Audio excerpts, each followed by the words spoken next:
Emma Karenini, philosophe. J'ai écrit des livres, dont un sur le soleil, et fondatrice de Phronimos, une organisation pour mettre les humanités dans les entreprises.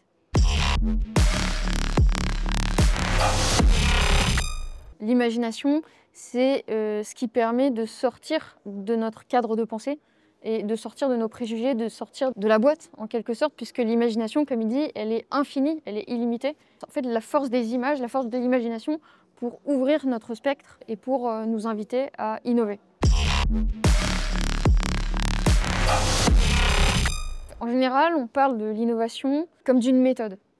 Comme quelque chose qu'on va essayer de provoquer par des ateliers de brainstorming, de design thinking minuté, des post-it, etc.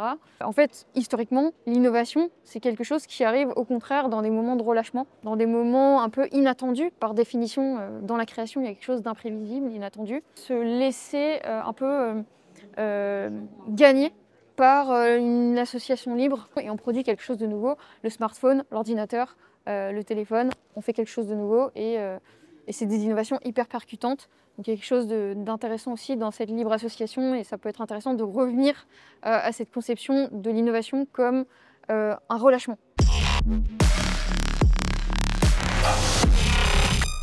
On parle beaucoup des prouesses de l'IA aujourd'hui, c'est quelque chose qui est intervenu notamment avec l'IA conversationnelle comme quelque chose de très impressionnant. Ce que je décèle comme limite de l'IA aujourd'hui, c'est le fait qu'elle n'a pas de vécu ou d'expérience.